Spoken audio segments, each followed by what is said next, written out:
Good morning everybody. कैसे हैं आप? आई होप कि आप स्वस्थ और मस्त होंगे और लखपत पहाड़िया भी यहाँ पर स्वस्थ और मस्त है। आज की वीडियो में हम बात करेंगे झूला पुल विजयनगर अगस्त मुनि की सच्ची कहानी लखपत पहाड़े की जुबानी। वह चप्पे चप्पे का, गली मोहल्ले का हर वृत्तांत आपको मैं बताऊंगा।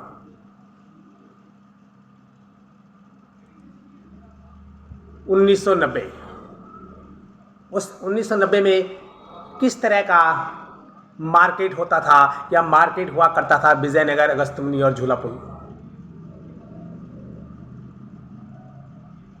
तो सुनिए, वीडियो को अंत तक देखते रहिए, लाइक कीजिए, शेयर कीजिए।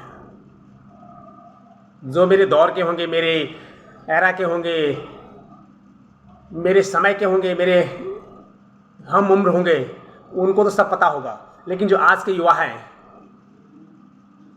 उनके लिए ये वीडियो कुछ खास होने वाली है। पता तो चले कि हमारा विजयनगर, हमारा झूला पुल और हमारा अगस्त मुनि स्टेशन किस तरह का हुआ करता था।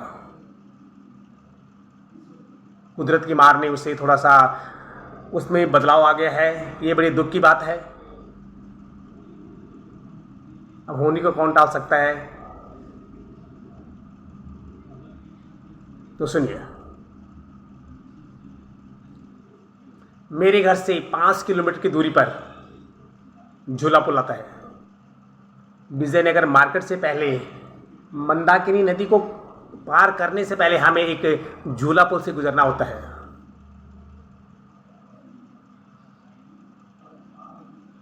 वो झूला पुल बहुत ही खूबसूरत, जब उसमें बच्चों की टोलियां जाती थी तो ऐसे झूलता था, इसलिए उसका नाम झूला पुल रखा गया था। हम घंटों उस झूला पुल में खड़े होकर मंदाकिनी नदी के बेग को देखते रहते थे।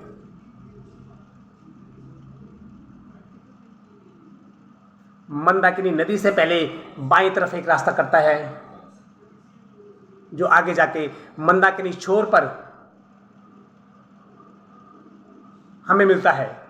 वहां पर हम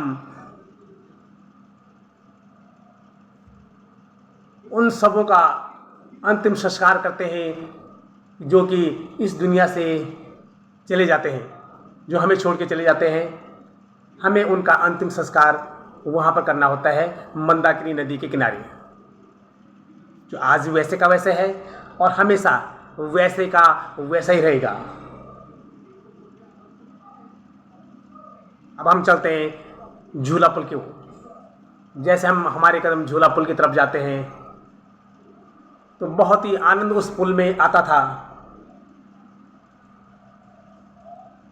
मन मंत्र मुक्त हो जाता था। जैसे जैसे हम आगे झूला पुल को क्रॉस करते हैं, उसके ठीक बाईं तरफ एक शिशु मंदिर, बहुत ही फेमस शिशु मंदिर हुआ करता था। बाईं तरफ को सबसे पहले हमें उसी शिशु मंदिर के दर्शन होते, जिसे हम हर वक्त नमन करते थे।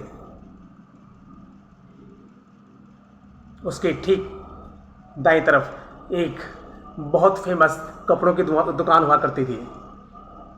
मुझे लगता है कि उनके रंग रूप को देखकर, उनके वेशभूषा को देखकर ये लगता था कि वो गोपेश्वर की तरफ के हैं या नीतिमाणा की तरफ के हैं। अच्छे से अच्छे पोशाक, अच्छे से अच्छे कपड़े वहां पर हमें सस्ते दामों पर उपलब्ध होते थे।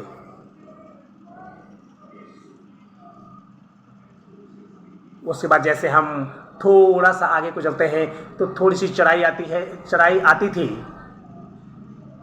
और उसके बाद जो मेन रोड है, हमें जो एक बाईं तरफ भीरी चंद्रापुरी के लिए जाती है और दाईं तरफ जाती है रुद्रप्रयाग तिलवाड़ा के लिए। तो जैसे हम ऊपर सड़क पे आते हैं तो वहाँ पर एक मिष्ठान भंडार की दुकान थी, जिनके बालूशाही बहुत ज़्यादा फेमस थे। और मैं हमेशा उनकी दुकान से ही बालूशाही अपने लिए लेता था और उसका लुत्फ़ उठाता था, जिनकी कीमत सिर्फ 50 पैसे हुआ करती थी, और वो भी 50 पैसे भी कभी जेब में नहीं होते थे। अगर किसी दिन बाई चांस पैसों फीस में से अगर पैसा 50 रुपया बच गया तो मैं सीधे ये बालूशाही का आनंद लेता था। कितना भीड़ भड़ाका का वाला पूरा इलाका होता था तब। घोड़े खच्चर अपने एक तरफ लाइन में चलते रहते थे, जो कि अब देखना उनके लिए बहुत मुश्किल हो गया है। फिर हम चलते हैं मिष्ठान भंडार को छोड़कर एक और दुकान थी, काफ़ी टेक्सटाइल की हम उसे दुकान कह सकते हैं, काफ़ी बड़ी कपड़ों की दुकान थी। वो भी उसी गोपेश्वर साइड के रहने वाले थे, मुझे लगता है जहाँ तक। वैसे हम उसके आगे रुक करते हैं तो वहाँ पर एक बुक सेलर की दुकान थी, जो कि पूरे हमारे तरफ के जितने भी लोग होते थे वहीं पर अपने बच्चों के लिए जुलाई के महीने बुक्स को लेके जाते थे, उनसे ही बुक्स को खरीदते थे। उनके साथ ही उनके ब्रदर थे जो कि डीलर का काम करते, जिनका मिट्टी का तेल सबसे बड़ा फेमस था वहाँ पर। हमारे ज़माने में मिट्टी के तेल से ही हम खाना बनाते थे। 3 या 4 रुपये प्रति लीटर के हिसाब से मिट्टी का तेल मिलता था, और वो भी बहुत मुश्किल से, जब कभी 3 रुपये भी तेल के लिए नहीं होते थे तो बहुत ही स्ट्रगल लाइफ जिया करते थे हम लोग। जैसे हम आगे चलते कि उसके मिट्टी के तेल जो डीलर थे, उनके साथ ही एक आरा मशीन की बहुत बड़ा एक कारखाना हम कह सकते हैं कारखाना था। मैं घंटों वहाँ पर छुट्टी के टाइम पे वहाँ पर बैठा होता था। वहाँ पर एक बहुत बड़ा पीपल का पेड़ था, उस पीपल के पेड़ के नीचे मैं बैठा करता था और उन लकड़ी को देखा करता जो आरे के अंदर डाल के उनको चीरा करते थे वो लोग। तो ध्यान से सुनिएगा, जिनको पता है वो भी मज़ा लीजिए वीडियो का कि हाँ सच में बात सही है, वो भी अपनी यादें ताज़ा कीजिएगा। और जिनको नहीं पता है वो थोड़ा सा गौर से सोचेगा कि अच्छा यहाँ पर ये चीज़ थी, यहाँ पर ये चीज़ थी, कितना बदल गया सारा कुछ।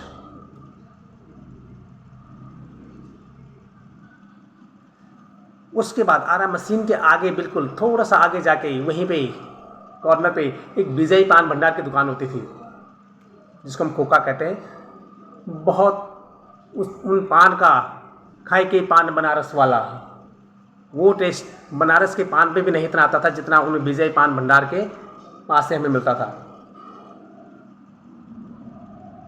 और उसके ठीक सामने एक छोटा सा होटल था, जिस होटल में मैं छुट्टी के वक्त वेटर का काम करता था। वहाँ पर ये फिश और चावल इस चीज़ के लिए फेमस था। वो मेरे ख्याल से बनियाड़ी गांव के वो रहने वाले थे। अब मुझे लगता है कि शायद अब इस दुनिया में नहीं रहे हो। जब भी मैं घर जाता हूँ तो उनके बारे में पूछता रहता हूँ तो मुझे किसी ने बताया कि वो अब शायद अब इस दुनिया में नहीं है। स्वर्ग में भगवान उनको अपने स्थानों में दे, उनको शांति मिले स्वर्ग में। मैं ये ऊपर वाले से दुआ करूँगा। वो मुझे उठाते थे कि मेरे रूम में आते थे कि हाँ भाई बहुत होगी तेरी पढ़ाई लिखाई, थोड़ा सा वेटर का काम कर ले मेरे साथ। तो मैं उनके साथ हाथ बटाता था और शाम को उनके घर से ही, उनके होटल से ही ये रोटी खा के अपने रूम में आ जाता था। अब वहाँ से हम थोड़ा रुख आगे को करते हैं तो एक वहाँ पर हेयर ड्रेसर होता था, अभी भी है वो। तो अब उन्होंने दुकान थोड़ा सा आगे कर ली है, काफ़ी फेमस था। सभी लड़के स्टूडेंट जो भी, हाँ हम ये +1 +2 के लड़के थे, तो वहाँ पर सबसे पहले अपने बालों को संवारना और उसके बाद फिर स्कूल के लिए रवाना होना, ये हमारा एक दिनचर्या रोज़ का काम होता था। वहीं पर एक बहुत बड़ी मिष्ठान भंडार की दुकान भी थी, वो अभी भी है। उसके बीच दुकान के अंदर एक पीपल का पेड़ है, मुझे लगता है वो अभी भी है। अब जाके मैं देखूंगा तो पता चलेगा कि हाँ अभी है कि नहीं है। जब हम उससे थोड़ा सा रुख आगे करते हैं तो वहाँ पर एक तेल की मशीन, सरसों के तेल की जो पिराई होती है वो मशीन थी गली में अंदर जाकर। हमारे ज़माने में क्या होता था, हम स्कूल जाते थे तो 5-10 किलो घर वाले सरसों की थैली, सरसों किसी थैली में पैक करके देते थे और कहते थे कि वहाँ से तेल निकलवा के ले आना। जब हम वहाँ तेल देंगे निकलवाने के लिए जाते तो सबसे पहले एक तराजू, उसमें अपना उस ये थैले का वेट करना और उस पर अपना नाम और गांव का नाम लिखना और उसमें उनको बता देना। फिर वो अपना रजिस्टर निकालते थे, अपने रजिस्टर में ये नाम नोट करते थे।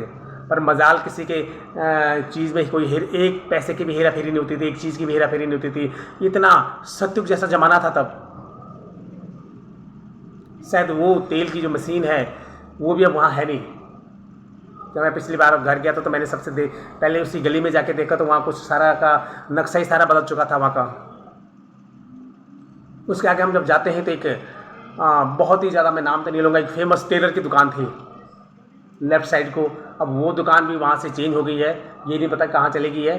पर वो जिनके पास पैसे होते थे उस ज़माने में सब उनसे ही कपड़े सिलवाते थे, पैंट और शर्ट के वो स्पेशलिस्ट थे।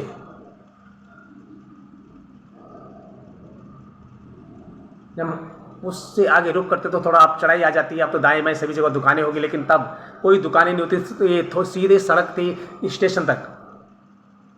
और जैसे हम स्टेशन में आते हैं तो वहाँ की चकाचौंध हमारा मन मोह लेती है। ऊपर नीचे दुकानों से सड़क पूरी भरी हुई होती थी और उसके साथ ही स्टेशन के ठीक ऊपर एक वीडियो हॉल होता था। मुझे लगता है रावत जी के नाम से वो वीडियो था। हम उसमें ये फ्री टाइम पे या छुट्टी के दिन वहाँ वीडियो देखा करते थे। कभी अमिताभ बच्चन की फिल्में, धर्मेंद्र साहब की फिल्में, विनोद खन्ना साहब की फिल्में, ऋषि कपूर ये साहब की फिल्में, श्रीदेवी जी, जयप्रदा, ये हमारे उस ज़माने के बड़े अच्छे से करे एक्टर थे। उनकी हम फिल्में देखा करते थे तब चोरी चोरी खुलेआम। तब एक ज़माना था कि हम कोई भी बच्चा, स्कूल का बच्चा खुलेआम फिल्म नहीं देख सकता था। ये ज़माना हमारा, ये हमारा दौर था। और मुझे तो फिल्में देखने का बहुत ज़्यादा शौक़ था। इसी शौक़ के कारण मैंने भी फिल्म में अपनी किस्मत आजमाई थी। तो जब हम स्टेशन का रुख करते तो वहाँ पर एक बहुत बड़ा एंट्रेंस गेट लिखा है, अगस्त ऋषि महाराज का जो गेट है, वहाँ से सब इंटर करते हैं। ऊपर जाकर तो बहुत कुछ चढ़ाई चढ़ के फिर राइट को मुड़ना, राइट से फिर लेफ़्ट को मुड़ना। और वहाँ पर मंदिर है अगस्त ऋषि का कि जो कि पूरे उत्तराखंड में फेमस है। और मेरा कमरा, जब मैं 11वीं क्लास में था तो मेरा रूम उनकी धर्मशाला में था कि जो वहाँ के पंडित जी थे, जो मेन पुजारी थे, वो मेरे फादर साहब के काफ़ी क्लोज थे। तो उन्होंने उनको कहकर मुझे वहाँ पर कमरा दिलाया था। 40 रुपये एक महीने का किराया होता था।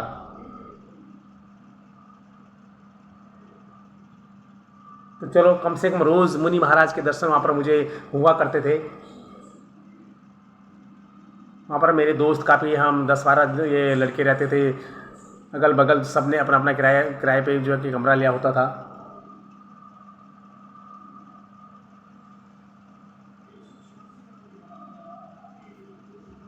तो जैसे जैसे आगे हम जाते हैं तो एक वहीं पे मुनि महाराज के साथ एक कन्या हाई स्कूल था, गर्ल्स स्कूल हम उसको कहेंगे, लेकिन वो अब वो वहाँ पर नहीं है, वो नीचे ग्राउंड में चला गया है।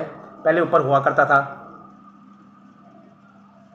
तो उससे आगे जाके जैसे हम जाते हैं तो फिर जहाँ मैंने पढ़ाई की इंटर कॉलेज, राजकीय इंटर कॉलेज अगस्त्यमुनि, फिर वो इंटर कॉलेज आता है। तो उसके जब हम सर्दी में हमारी क्लासें नीचे ग्राउंड में लगती थी, जहाँ अगस्त ऋषि का जो ग्राउंड है, अब मुझे लगता है कि कोई थोड़ा सा उसमें कुछ बदलाव हो रहा है या हुआ है, लेकिन तब कुछ और ही ये नज़ारा था उसका।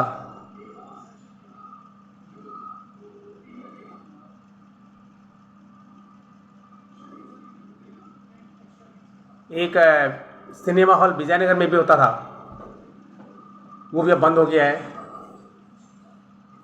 और अब में ज़मीन आसमान का बदलाव आ गया है। बड़ी बड़ी बिल्डिंगें हो गई हैं, पूरी सड़कें दाएं बाएं दुकानों से लबालब भर चुकी हैं।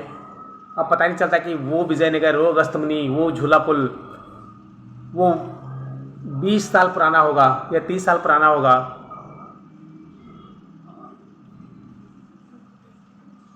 जिन गली में हमने खेला, जिन सड़कों पे हम हर वक्त पैदल चले, वो सारी सड़कें बदल चुकी हैं।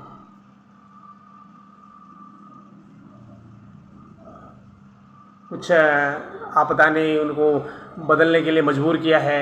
कुछ लोगों ने अपने शौक़ और अपने स्टाइल के तरीके से अपने अपनी बिल्डिंगें बना ली हैं, अपने रोज़गार के लिए अपनी दुकानें बना ली हैं।